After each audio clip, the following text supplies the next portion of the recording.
J'ai trouvé ma copine au lit avec mon meilleur ami quand je suis rentré plus tôt du travail. Quand je suis entré, elle a esquissé un sourire en coin, parfait timing, on était justement en train de parler de tes performances pathétiques au lit. Je n'ai pas dit un mot, j'ai juste pris une photo et je suis parti. 2 jours plus tard, il n'arrêtait pas d'appeler et d'envoyer des messages, après que j'ai envoyé la photo à la femme de mon ami et aux parents de ma copine. Compte jetable pour des raisons évidentes. Cela s'est passé au cours des derniers mois, et je suis encore en train de digérer tout ça. Longue histoire mais qui vaut la peine d'être lue, si vous voulez voir une vraie justice rendue. Très bien les gars, installez-vous, parce que ça va être un sacré voyage. Moi, homme de 29 ans, je travaille comme responsable des opérations pour une entreprise de logistique de taille moyenne, je gagne environ 98 000 $ par an. Ce n'est pas de l'argent de millionnaire, mais c'est assez confortable pour me permettre un bon train de vie. Je suis propriétaire de ma maison sans prêt, hérité de ma grand-mère, je conduis une Mustang jetée de 2019 entièrement payée, et j'ai environ 52 000 $ d'économie, parce que contrairement à la plupart des gens de mon âge, je comprends réellement ce qu'est un budget. Mon père possède une petite entreprise de construction et m'a appris très tôt que le respect se mérite, il ne se donne pas. Il disait toujours, fiston, traite les gens correctement, mais ne laisse jamais personne confondre ta gentillesse avec de la faiblesse. Mon petit frère Finn a 26 ans, il est mécanicien et, honnêtement, il a cette capacité surnaturelle à lire les gens, ce type peut repérer une personne fausse à des kilomètres. J'aurais dû l'écouter plus attentivement, mais on y reviendra. J'ai rencontré mon ex-copine Victoria, que tout le monde appelait Vicky, il y a environ 2 ans et demi lors d'un événement d'entreprise. Elle travaillait dans le marketing des réseaux sociaux pour une start-up, ce qui signifiait essentiellement qu'elle postait des stories Instagram et appelait ça une carrière, ce qui aurait dû être un premier signal d'alerte. Mais je pensais avec la mauvaise tête. Vicky était séduisante, je dois le reconnaître, environ 1,68 m, cheveux blonds qui venaient clairement d'un flacon, et cette manière de te faire sentir comme l'homme le plus intéressant de la pièce, du moins au début. Elle conduisait une BMW série 3 en leasing que son père l'aidait à financer, vivait dans un studio hors de prix au centre-ville qui coûtait 2 900 $ par mois, et possédait une garde-robe qui pourrait probablement financer une petite entreprise. La première fois que Finn l'a rencontrée, il m'a immédiatement pris à part, mec, cette fille, c'est des ennuis. Pendant tout le dîner, elle a passé son temps à calculer dans sa tête combien tout coûtait, elle n'a même pas dit merci une seule fois. En plus, elle regardait sans cesse son téléphone et levait les yeux au ciel quand tu ne regardais pas. Est-ce que j'ai écouté la sagesse de mon frère? Bien sûr que non. J'étais complètement aveuglé. Avec du recul, les signes étaient partout. Elle n'a jamais proposé de payer quoi que ce soit, jamais. Quand on sortait dîner, elle commandait le plat le plus cher du menu, plus des entrées et un dessert, puis, par un hasard incroyable, elle oubliait son portefeuille. Elle glissait sans arrêt des allusions à des cadeaux chers, du genre oh, ma copine Sarah vient de recevoir des boucles d'oreilles à 450 $ de la part de son copain pour leurs 6 mois, elles ne sont pas magnifiques. Elle avait cette façon de ramener chaque conversation à l'argent ou à ce que je pouvais lui acheter, nouveau sac, journée spa, week-end à l'hôtel, tout tournait autour de ce que je pouvais lui offrir financièrement. Après environ 8 mois comme ça, elle a commencé à me mettre la pression pour qu'on emménage ensemble, disant que son bail arrivait à son terme et que les loyers étaient juste ridiculement chers. J'étais hésitant, parce qu'on n'avait jamais partagé une addition au restaurant, mais elle a joué la carte de la copine à la perfection, larmes, accusations comme quoi je ne lui faisais pas confiance, tout le spectacle. Alors j'ai commis la première erreur et je l'ai laissée emménager dans ma maison. Elle contribuait exactement 850 $ par mois aux dépenses, alors que mes coûts réels pour l'hypothèque, les charges, les courses et tout le reste totalisaient environ 2600 $, mais d'une façon ou d'une autre, elle n'avait toujours pas les moyens de payer les courses ou l'essence pour sa voiture. J'étais en fait en train de subventionner tout son style de vie pendant qu'elle dépensait son vrai salaire en vêtements de luxe et voyages entre copines. Mon meilleur ami depuis la fac était un gars nommé Tyler, qui travaillait comme coach personnel dans une salle de sport chic au centre-ville. Il était marié à sa femme Sarah depuis 3 ans et il semblait être le couple parfait, toujours solidaires l'un de l'autre, partageant tout équitablement, simplement de bonnes personnes. Tyler et moi nous entraînions ensemble 3 fois par semaine, et il avait été mon ailier durant toute la fac. Je faisais confiance à ce type les yeux fermés. C'est là que ça devient intéressant. Il y a environ 6 mois, Finn a commencé à s'entraîner dans la salle de sport de Tyler, parce qu'elle était proche de son garage. Ils sont vite devenus potes, et Finn faisait toujours ses commentaires sur la façon dont Tyler regardait Vicky chaque fois qu'on sortait ensemble. Mec, ton pote Tyler pense clairement à ta copine, disait Finn, et ta copine l'encourage clairement. Je te le dis, y a un truc qui cloche là. Je lui disais qu'il était parano, Tyler était marié à une femme incroyable et c'était l'un des mecs les plus fidèles que je connaissais. En plus, pourquoi voudrait-il de Vicky alors qu'il avait Sarah? J'étais vraiment naïf. Le truc, c'est que je croyais vraiment avoir tout compris. Bon boulot, jolie maison, économie correcte, amie fidèle, copine attirante. J'étais ce gars qui pensait vivre un rêve, alors qu'en réalité, je me faisais manipuler comme un idiot complet. Vicky avait perfectionné cette routine comme une forme d'art. Elle était douce et affectueuse quand elle voulait quelque chose, puis froide et distante une fois qu'elle l'avait obtenu. Elle me faisait culpabiliser dès que je remettais en question ses dépenses ou son comportement. « Tu ne me fais pas confiance » était sa phrase préférée, chaque fois que je lui demandais où elle était allée ou ce qu'elle avait fait avec son argent. Je la surprenais constamment en train de texter, et quand je lui demandais qui c'était, elle avait toujours une excuse, juste une coordination avec les filles pour ce week-end, où mon patron est exigeant à propos de cette campagne. Toujours quelque chose qui semblait raisonnable, mais qui ne tenait jamais vraiment debout. Finn n'arrêtait pas de m'avertir, mais je continuais à lui trouver des excuses, elle est juste exigeante, ou toutes les femmes aiment les belles choses, en gros, toutes les justifications pathétiques que les hommes inventent quand, au fond, ils savent que quelque chose ne va pas, mais refusent de l'affronter. Le plus fou, c'est que je pensais vraiment être un bon petit ami, je subvenais à ses besoins, je ne questionnais jamais ses dépenses, je lui laissais de l'espace quand elle disait en avoir besoin. Je croyais que c'était ça, une vraie relation. Mes collègues plaisantaient souvent sur le fait que j'étais complètement sous sa coupe, mais je pensais qu'ils étaient simplement jaloux que j'ai une copine séduisante qui semblait heureuse. « Mec, tu vis le rêve », disait mon pote du service comptable, copine canon, belle maison, bon boulot, que veux-tu de plus? Aucun de nous ne savait que, dans les coulisses, j'étais en réalité en train de financer le style de vie de luxe de quelqu'un d'autre, tout en me faisant manipuler comme un amateur. Elle avait transformé la manipulation en art, et j'étais son chef-d'œuvre de stupidité. Je n'avais aucune idée que je me faisais systématiquement exploiter par quelqu'un qui ne me voyait que comme un distributeur de billets sur pattes. Il y a environ 3 mois, les choses ont commencé à devenir bizarres, de manière impossible à ignorer. Les week-ends entre copines de Vicky devenaient plus fréquents, quasiment un week-end sur 2, elle partait quelque part avec ses amis, Miami, Las Vegas, Californie, région viticole, toujours des destinations coûteuses que son travail dans les réseaux sociaux supposait nécessiter pour le réseautage. Mais voilà ce qui ne collait pas, elle revenait de ses voyages avec de nouveaux sacs de luxe, des bijoux, des vêtements qui coûtaient plus que sa contribution mensuelle entière à notre foyer. Quand je lui posais des questions, elle devenait sur la défensive et disait des trucs comme une fille doit bien se faire plaisir parfois, ou j'ai eu une super offre. Finn l'a remarqué aussi. Mec, les chiffres ne collent pas, m'a-t-il dit un jour alors qu'on travaillait sur son pick-up. Elle gagne peut-être 35 000 $ par an avec ce faux boulot de marketing, elle te donne 850 $ par mois, et elle a quand même assez d'argent pour s'acheter des sacs à 1000 $. Soit elle vend de la drogue, soit il se passe autre chose. Il s'est essuyé les mains avec un chiffon et m'a lancé ce regard qu'il me lançait quand on était gamin et que j'étais sur le point de faire une grosse bêtise. En plus, t'as remarqué qu'elle ne parle jamais vraiment de son boulot, genre jamais. Quand je lui pose des questions sur son travail, elle répond juste au tu sais, des trucs de réseaux sociaux, puis elle change de sujet. Les vrais pros du marketing ne s'arrêtent jamais de parler de leur campagne et de leurs clients. J'ai commencé à faire plus attention à ses publications sur les réseaux sociaux, elle était constamment dans des restaurants chers, des hôtels de luxe, des journées spa qui coûtaient plus que ce que la plupart des gens gagnent en une semaine. Et le pire, c'est que la majorité de ses publications dataient de moments où elle m'avait dit qu'elle travaillait tard ou passait une soirée tranquille avec les filles. Tyler aussi avait un comportement étrange. Il annulait de plus en plus souvent nos séances de sport, prétextant des urgences clients ou des heures supplémentaires. Et quand on se voyait, il semblait distrait et regardait tout le temps son téléphone. Sarah m'a mentionné un jour que Tyler rentrait de plus en plus tard, en disant qu'il développait sa clientèle avec des séances en soirée. Je ne le vois presque plus, disait-elle, il travaille toujours avec un nouveau client qui ne peut venir qu'après les heures normales de la salle. Tous les éléments étaient là, mais je ne les ai toujours pas assemblés. Je leur faisais totalement confiance à tous les deux. Puis, il y a eu les histoires d'argent, qui auraient vraiment dû me faire ouvrir les yeux. Vicky a commencé à me mettre la pression pour que je l'ajoute à mes comptes bancaires en cas d'urgence.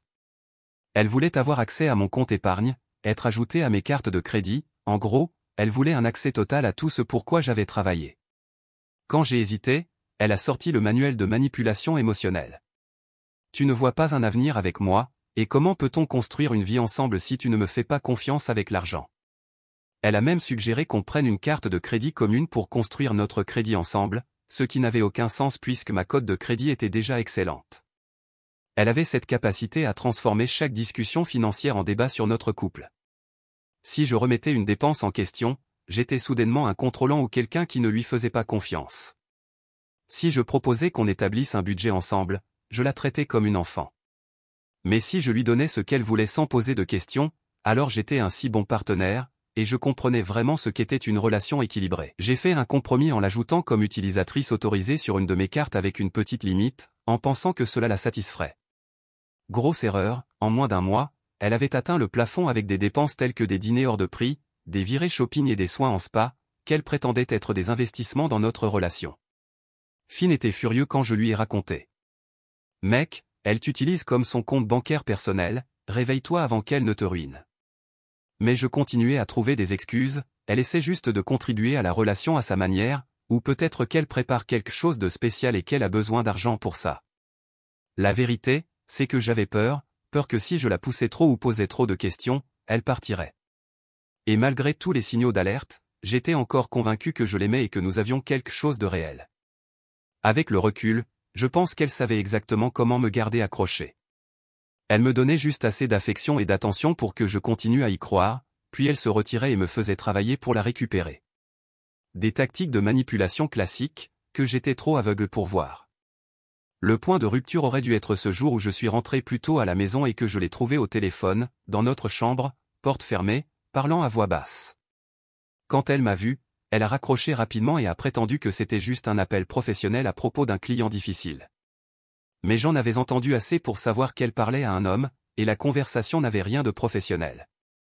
Quand je l'ai interrogée à ce sujet, elle s'est mise en colère, m'accusant de l'espionner et de ne pas respecter sa vie privée. Ce soir-là, elle était particulièrement affectueuse, presque comme si elle essayait de compenser quelque chose. Elle a proposé qu'on planifie des vacances ensemble, quelque part de cher et romantique. On travaille tellement dur, disait-elle, on mérite de se faire plaisir. Bien sûr, quand on a regardé les coûts, d'une manière ou d'une autre, c'est devenu ma responsabilité de tout payer, parce qu'elle était entre deux salaires et avait déjà trop dépensé en vêtements de travail ce mois-là. J'aurais dû tout voir clairement à ce moment-là, mais j'étais encore dans le déni, encore en train de m'inventer des excuses, encore en train de croire que c'est comme ça que les relations fonctionnaient. Il y a 3 semaines, tout a changé. J'étais censé rester tard pour une réunion de planification trimestrielle avec nos responsables régionaux, mais la présentation a été déplacée au lendemain à cause de conflits d'agenda. Mon patron a dit à l'équipe de rentrer chez elle plus tôt, puisque nous aurions probablement à gérer les suites toute la semaine de toute façon. Il était environ 15h15 quand j'ai quitté le bureau. J'ai pensé appeler Finn pour voir s'il voulait dîner tôt, mais il était encore occupé au garage avec une réparation d'urgence. Alors j'ai décidé de surprendre Vicky à la place, peut-être qu'on pourrait aller voir un film en matinée ou faire une balade au parc. Quand je suis arrivé dans mon allée, j'ai vu la BMW de Vicky, ce qui était normal puisqu'elle travaillait de chez elle la plupart des jours, mais il y avait aussi une Honda Civic noire que je ne reconnaissais pas, garée dans la rue devant ma maison. Je suis entré chez moi et j'ai immédiatement senti que quelque chose clochait. Le salon était vide, mais j'entendais de la musique venant de l'étage, une playlist que Vicky mettait habituellement quand elle se préparait à sortir. Et il y avait clairement des voix, 2 personnes parlaient dans ma chambre. Je suis resté au pied des escaliers pendant 1 minute, essayant de comprendre ce que j'entendais, puis j'ai reconnu clairement la deuxième voix, Tyler, mon meilleur ami depuis 8 ans, était dans ma chambre avec ma copine, à 15h30 un mardi après-midi. Je ne suis pas stupide, je savais exactement ce qui se passait, mais une partie de mon cerveau avait besoin d'une confirmation absolue avant d'accepter que les 2 personnes en qui j'avais le plus confiance au monde me trahissaient. J'ai monté les escaliers en douce, comme dans un film d'espionnage, le cœur battant si fort que je pensais qu'ils allaient l'entendre. La porte de la chambre était entr'ouverte, et je voyais des ombres bouger à l'intérieur. C'est là que j'ai entendu la voix de Tyler, claire comme de l'eau de roche. Il est tellement soumis, comment tu fais pour supporter d'être avec lui? Et la réponse de Vicky m'a glacé le sang. Pour l'argent évidemment, tu sais combien il dépense pour moi chaque mois. En plus, cette maison sera à moi lors du divorce de toute façon, je prépare ça depuis des mois. Tyler a ri. Le pauvre n'a aucune idée que son meilleur ami couche avec sa copine depuis 4 mois. Tu devrais voir sa tête quand il parle de combien il nous fait confiance. 4 mois. 4 mois qu'il faisait ça dans mon dos. J'ai sorti mon téléphone et j'ai commencé à enregistrer pendant que j'ouvrais complètement la porte de la chambre. Ils étaient là, tous les deux nus sur mon lit, le lit que j'avais acheté spécifiquement parce que Vicky s'était plainte que l'ancien était trop petit et faisait cheap. L'ironie ne m'a pas échappé, elle utilisait maintenant ce même lit pour me tromper avec mon meilleur ami. Les draps chers que je lui avais offerts pour la Saint-Valentin étaient éparpillés sur le sol, avec les vêtements de sport de Tyler et la robe de créateur de Vicky, que j'avais payée la semaine précédente. Tyler a bondi comme s'il avait reçu une décharge, attrapant ses vêtements et ayant l'air sur le point de vomir, mais Vicky n'a même pas essayé de se couvrir ou de paraître honteuse, elle est juste restée assise là, avec ce sourire en coin, comme si elle attendait ce moment depuis longtemps. Eh bien, dit-elle en s'étirant comme si elle était chez elle, on dirait que quelqu'un est rentré plus tôt. T'as entendu combien? Tyler, paniqué, enfilait sa chemise. Jésus mec, je peux t'expliquer. Expliquer quoi? L'interrompit Vicky, que t'es bon au lit contrairement à lui, que j'arrive vraiment à jouir avec toi au lieu de devoir faire semblant à chaque fois. Elle m'a regardé directement avec ce sourire glacial. Honnêtement, c'est un timing parfait, j'en avais marre de faire semblant de toute façon. Tu sais à quel point c'est épuisant de prétendre apprécier être avec quelqu'un qui ne me fait ressentir absolument rien. Je continuais à enregistrer sans dire un mot. Et avant que tu ne te mettes dans tous tes états, a-t-elle poursuivi, parlons de ce qui t'énerve vraiment. Ce n'est pas la tromperie, c'est que tu perds ton petit investissement. Tout cet argent que t'as dépensé pour essayer de me rendre heureuse, considère-le comme un paiement pour service rendu. Tyler a enfin retrouvé sa voix. Vicky, c'est quoi ce bordel? Je suis honnête pour une fois, lui lança-t-elle sèchement. Il mérite de savoir ce que tout le monde pense vraiment de lui, que c'est un type ennuyeux, médiocre, qui doit payer les femmes pour qu'elles le supportent, même son propre meilleur ami le trouve pathétique. Elle s'est tournée vers moi. Tu veux savoir ce qui est drôle? Tyler et moi, ça fait des mois qu'on rigole de toi, de ta naïveté, de la facilité avec laquelle on te manipule, de ta gratitude pour quelques miettes d'attention. J'ai arrêté d'enregistrer et j'ai enfin parlé. T'as fini? Oh, il parle, dit-elle avec moquerie. Qu'est-ce qu'il y a? Rien à dire? Ou tu essaies juste de calculer combien ce divorce va te coûter? J'ai regardé Tyler, qui était maintenant complètement habillé et reculé vers la porte comme un lâche. Tu devrais appeler Sarah, lui ai-je dit calmement, elle s'apprête à avoir une conversation très intéressante. C'est là que leurs visages ont complètement changé. Je suis sorti de cette chambre, je suis monté dans ma voiture et j'ai conduit directement jusqu'au garage de Finn. Il a vu mon visage, a dit à son superviseur qu'il avait une urgence familiale. Qu'est-ce qui s'est passé? M'a-t-il demandé pendant qu'on était assis dans son pick-up sur le parking. Je lui ai montré l'enregistrement. Finn l'a regardé en entier sans dire un mot, mais je voyais sa mâchoire se crisper de plus en plus au fur et à mesure. Bordel, mec, a-t-il enfin lâché, cette fille est vraiment diabolique, genre véritablement malveillante. Et Tyler? Mec, je t'avais dit qu'il y avait un truc qui clochait chez lui. Tu l'as dit. Alors, c'est quoi le plan? Honnêtement, je ne sais pas encore. Finn a eu ce regard que je reconnaissais depuis qu'on était gosse, celui qu'il avait quand il planifiait quelque chose de tordu. Eh bien, t'as de la chance que ton petit frère soit particulièrement doué pour ce genre de choses. La question c'est, tu veux juste t'en débarrasser ou tu veux les détruire complètement? Quelle est la différence? Se débarrasser d'eux, c'est facile, la foutre dehors, envoyer la vidéo à Sarah, passer à autre chose. Les détruire, ça demande de la créativité et de la patience. J'ai repensé au sourire de Vicky, à sa cruauté tranquille, à la façon dont elle m'avait utilisé pendant des mois tout en se moquant de moi dans mon dos avec mon meilleur ami. Les détruire, ai-je dit sans hésiter. Finn a souri.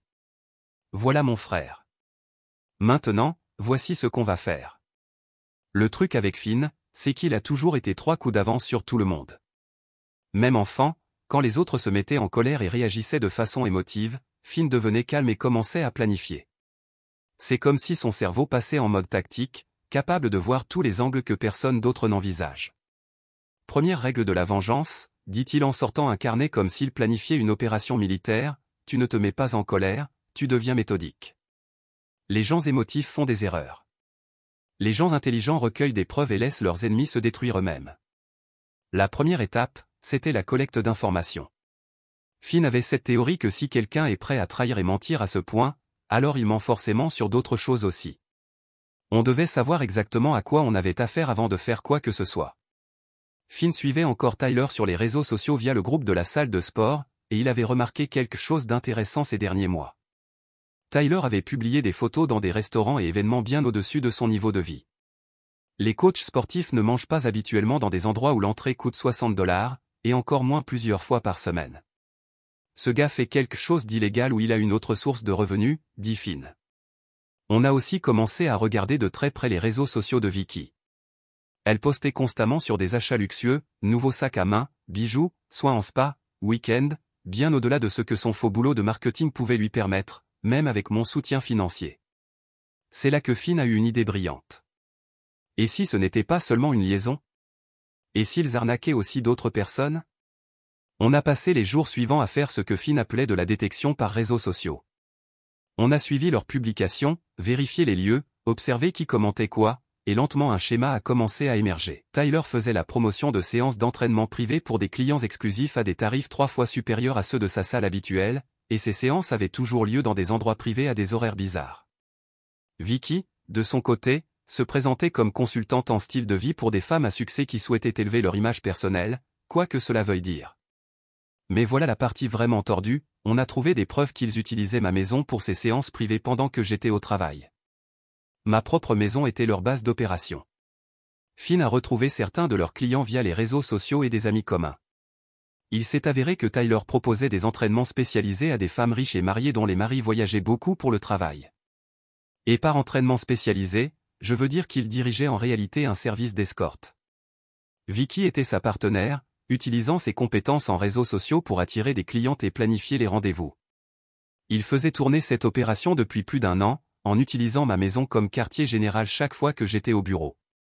Mais voici le coup de grâce, l'une de leurs clientes régulières était l'épouse du propriétaire de la salle de sport de Tyler, un homme bien connecté et très sérieux en ce qui concerne sa femme. Finn a découvert tout cela grâce à des connaissances communes et une enquête minutieuse sur les réseaux sociaux. On avait désormais suffisamment d'éléments pour détruire leur carrière à tous les deux, et possiblement les faire tomber pour des accusations sérieuses. Mais Finn m'a convaincu d'agir stratégiquement. On pourrait les exposer tout de suite, disait-il, mais si on est malin, on peut s'assurer qu'ils subissent de vraies conséquences, pas juste de l'embarras.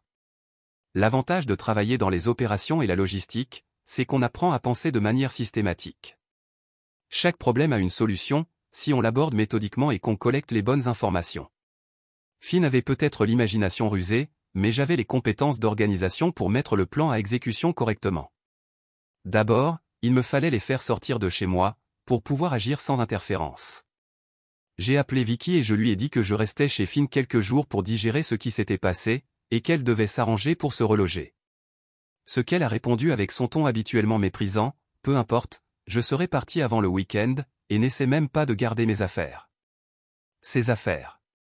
Les choses que j'avais payées au cours des 2 dernières années. Pendant qu'elle faisait ses bagages, Finn et moi mettions en œuvre la phase 1 de notre plan. Je ne travaille peut-être pas dans la tech, mais je sais que toute preuve numérique laisse une trace. Chaque photo, chaque message, chaque transaction crée une documentation exploitable par la suite. On a créé de faux comptes sur les réseaux sociaux et commencé à tout documenter de manière systématique, capture d'écran de leurs publications, horaires exacts où ils étaient ensemble, relevés financiers montrant des écarts entre leurs revenus déclarés et leurs dépenses réelles. Mais le vrai génie, c'était l'idée de Finn de créer une fausse cliente pour collecter des preuves. Il a monté un faux compte Instagram pour une riche entrepreneuse nommée Elena Rodriguez, avec des photos de voitures de luxe, de bijoux et de vacances somptueuses, qu'il avait soigneusement empruntées à divers comptes d'influenceuses.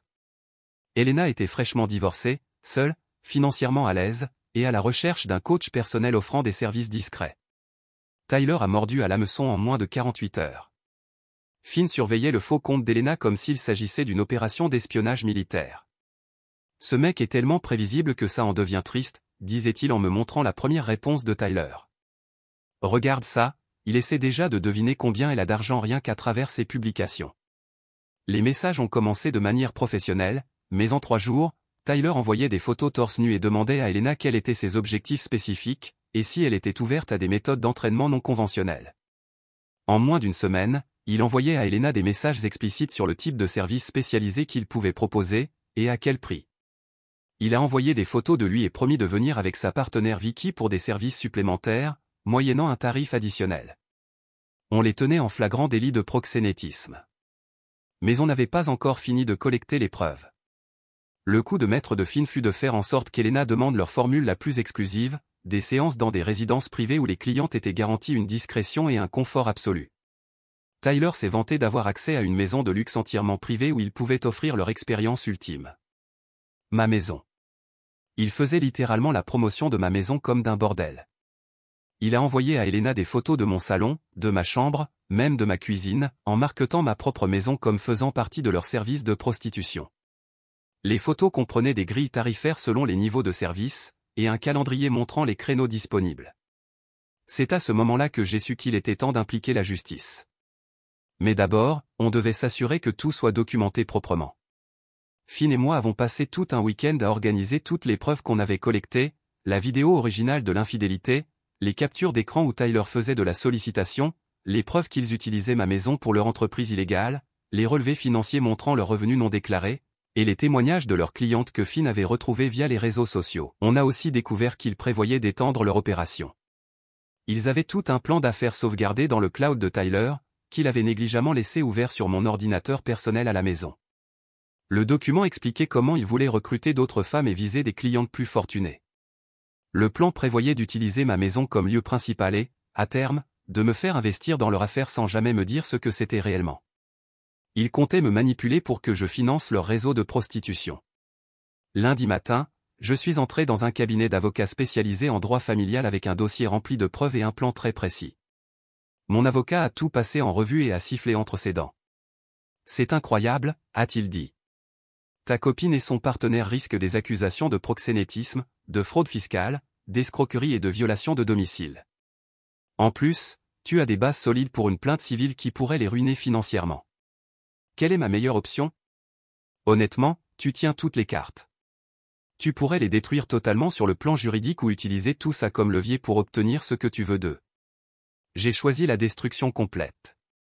D'abord, mon avocat a déposé une ordonnance restrictive contre Vicky, l'obligeant à quitter ma maison immédiatement et à rester loin de moi et de ma propriété. Les preuves étaient si accablantes que l'ordonnance a été approuvée le jour même. Ensuite, il a envoyé des copies de notre dossier au fisc américain. Il s'est avéré que ni Tyler ni Vicky ne déclaraient leurs revenus issus de leur activité illégale. L'administration fiscale prend l'évasion fiscale très au sérieux, surtout quand elle est liée à des activités criminelles. Troisièmement, nous avons envoyé un dossier soigneusement préparé au propriétaire de la salle de sport de Tyler. La réaction du propriétaire a été immédiate et dévastatrice. Tyler a été licencié sur le champ et banni de toutes les salles de sport de la ville grâce au réseau professionnel du propriétaire. Mais les vraies conséquences sont arrivées quand la femme du propriétaire a appris la vérité. Elle avait été l'une des victimes du couple. D'après Finn, la conversation entre elle et son mari est devenue légendaire. Apparemment, elle a jeté tout ce qui n'était pas cloué au sol sur Tyler en apprenant la nouvelle, et le propriétaire a dû se retenir physiquement pour ne pas faire quelque chose qui l'aurait conduit en prison. Le propriétaire de la salle avait de solides connexions dans la ville et la rumeur s'est répandue rapidement dans la communauté du fitness. La réputation de Tyler a été complètement détruite du jour au lendemain. Pendant ce temps, Vicky paniquait. L'ordonnance restrictive l'empêchait de revenir chez moi pour récupérer ses affaires. Sans mes revenus et sans l'argent tiré de la prostitution, elle était totalement fauchée. Elle a essayé de m'appeler avec différents numéros, alternant entre supplications pour avoir une dernière conversation et menaces sur ce qu'elle allait me prendre dans le divorce. C'est là que mon avocat a porté le coup de grâce.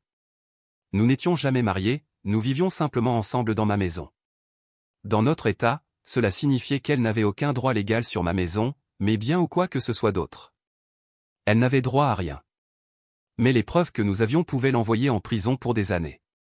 Mon avocat a transmis un message simple via son avocat commis d'office. Quitte la ville discrètement et ne contacte plus jamais mon client, ou tu seras poursuivi pour fraude fiscale, proxénétisme et association de malfaiteurs. Elle a choisi de quitter la ville. Tyler, quant à lui, faisait face à ses propres catastrophes. Sarah avait immédiatement déposé une demande de divorce et demandait la garde exclusive de leurs enfants. Son nouveau casier judiciaire signifiait qu'il ne pouvait plus travailler dans aucune salle de sport légitime, et les connexions du propriétaire l'empêchaient de trouver un emploi n'importe où dans l'industrie du fitness. Mais nous avions encore une dernière carte dévastatrice à jouer. Environ un mois après le départ de Vicky, Finn est venu me voir avec une information intéressante. L'affaire avait circulé et, Il s'est avéré que Tyler et Vicky avaient escroqué plus de monde qu'on ne l'avait imaginé. 4 autres hommes se sont retrouvés dans des situations similaires, des copines souvent absentes pour des raisons floues, des achats de luxe sans explication, des comportements suspects. Quand ils ont entendu notre histoire par des amis communs, ils ont commencé à faire le lien.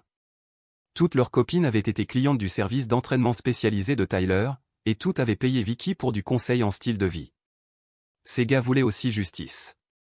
Finn a organisé ce qu'il appelait le groupe de soutien, 6 hommes qui avaient été financièrement et émotionnellement abusés par les mêmes 2 personnes, partageant des informations et des ressources. C'était comme un réseau de soutien entre victimes, mais concentré sur la justice. C'est à ce moment-là qu'on a découvert l'arnaque la plus ambitieuse de Tyler et Vicky. Ils avaient prévu de faire chanter certaines de leurs clientes mariées, en prenant des photos compromettantes pendant les séances et en menaçant de révéler leurs infidélités si elles ne payaient pas des sommes importantes. Ils avaient une liste détaillée de cibles et un plan d'extorsion étape par étape. La seule raison pour laquelle ils ne l'avaient pas encore mis en œuvre, c'est parce que nous les avions arrêtés à temps. Mais les preuves de leur plan d'extorsion suffisaient à faire passer les accusations à tentative de chantage et association de malfaiteurs. Mon avocat était en train de vivre le moment le plus exaltant de sa carrière. Je n'ai jamais vu un dossier aussi complet, m'a-t-il dit. Il risque de très longues peines de prison fédérale si cela va jusqu'au procès. C'est alors que Tyler a commis sa plus grosse erreur depuis qu'il avait été pris. Il a essayé de se sauver en trahissant totalement Vicky, en passant par son avocat commis d'office. Il a proposé de témoigner contre elle en échange d'une peine réduite. Il affirmait que toute l'opération était son idée à elle et qu'il n'avait fait que suivre ses instructions, parce qu'il avait été manipulé émotionnellement. Il y avait juste un énorme problème avec cette stratégie, nous avions des heures d'enregistrement de lui se vantant auprès de sa fausse cliente Elena que le réseau de prostitution était son idée à lui, et que Vicky n'était qu'une employée l'aidant à se développer. C'était ses propres paroles, enregistrées sur son propre téléphone, où il expliquait comment il avait construit le business depuis zéro et comment il prévoyait de recruter d'autres femmes pour travailler pour lui. Quand Vicky a découvert que Tyler essayait de la sacrifier pour se sauver, elle a complètement perdu la tête. Et c'est là qu'elle a passé l'appel qui a scellé leur destin à tous les deux. L'appel est arrivé à 1h du matin, un mardi, il y a 3 semaines. Numéro inconnu, mais j'ai décroché quand même, car je m'attendais à ce moment. S'il te plaît, la voix de Vicky était à peine reconnaissable, elle avait clairement pleuré pendant des heures. S'il te plaît, je t'en supplie, fais que ça s'arrête. Faire quoi s'arrêter? Tu sais très bien, les accusations, ton avocat, tout. Je ne peux pas me payer un bon avocat, et l'avocat commis d'office dit que je risque de 7 à 10 ans minimum. Finn était assis à côté de moi, enregistrant l'appel sur son téléphone et essayant de ne pas sourire. Je ne sais pas ce que tu veux que je dise. Je suis désolé, d'accord? Je suis vraiment désolé. J'ai été stupide et cupide et je t'ai traité horriblement. Mais s'il te plaît, je ne peux pas aller en prison. Je ferai tout ce que tu veux. Tu appelles d'où? De chez mes parents, dans l'Ohio. Je suis complètement fauché, je dors dans ma chambre d'enfance et je bosse chez Target au salaire minimum. Ma mère ne me regarde même plus. Et qu'est-ce que tu crois que je peux faire pour toi? Ton avocat a dit à mon commis d'office que tu avais toutes les preuves, qu'à toi seul tu pouvais tout faire disparaître. Ce n'est pas vraiment comme ça que fonctionne la justice. S'il te plaît, sanglotait-elle. Je te rembourserai chaque centime que je t'ai pris. Je signerai tous les documents légaux que tu veux. Je disparaîtrai à jamais, je ne te contacterai plus jamais. Mais s'il te plaît, ne les laisse pas m'envoyer en prison. Et Tyler? Je me fiche de Tyler. Il a essayé de me vendre pour se sauver, j'espère qu'il obtiendra exactement ce qu'il mérite. C'est là que j'ai décidé de tourner le couteau dans la plaie. Tu sais ce qui est intéressant, Vicky? Pendant 2 ans, tu n'as cessé de dire que j'étais ennuyeux, médiocre, faible. Tu disais que j'étais un pauvre type qui devait payer les femmes pour qu'elles le supportent. Elle est restée silencieuse, à part quelques reniflements. Mais te voilà, appelant ce même pauvre type à 2h du matin, en pleurs, en suppliant qu'il te montre de la pitié, en offrant de tout faire pour que ça s'arrête. Je me suis trompé, a-t-elle murmuré. Je me suis tellement trompé sur toi. Tu n'es pas faible du tout, tu fais même peur quand tu le veux. Finn a dû se couvrir la bouche pour ne pas éclater de rire. Tu veux savoir autre chose? Ai-je poursuivi. Tyler m'a appelé hier avec à peu près le même discours, même pleurs, même supplication. Il m'a dit qu'il avait toujours été amoureux de Sarah, et que toute cette histoire avec toi n'était qu'une erreur. Ce déchet a aussi dit que tu étais le cerveau derrière le réseau de prostitution, que tu l'avais menacé de le quitter s'il ne t'aidait pas à gagner de l'argent de cette manière. C'est complètement faux. Ce qui est vrai ou faux n'a plus aucune importance, Vicky. Tu as déjà confirmé dans mon enregistrement que tu étais honnête, pour une fois, sur ce que tu pensais vraiment de moi. Et toutes les preuves parlent d'elles-mêmes. Elle pleurait encore plus fort. Voici ce qui va se passer, ai-je dit avec un calme absolu. Vous allez tous les deux affronter les pleines conséquences de vos actes. Tyler va aller en prison pour une durée de 4 à 6 ans. Toi, tu vas y aller pour 7 à 10 ans. Et l'argent de ton père ne pourra rien y changer cette fois. Non, s'il te plaît, tu ne comprends pas. Et chaque jour, pendant les 7 à 10 prochaines années, tu vas te rappeler cette conversation. Tu vas te rappeler que ce type ennuyeux, médiocre, soumis, que tu pensais pouvoir manipuler et jeter, c'est lui qui t'y a envoyé. J'ai raccroché. Finn souriait d'une oreille à l'autre. Mec, c'était absolument brutal. Elle a mérité chaque seconde.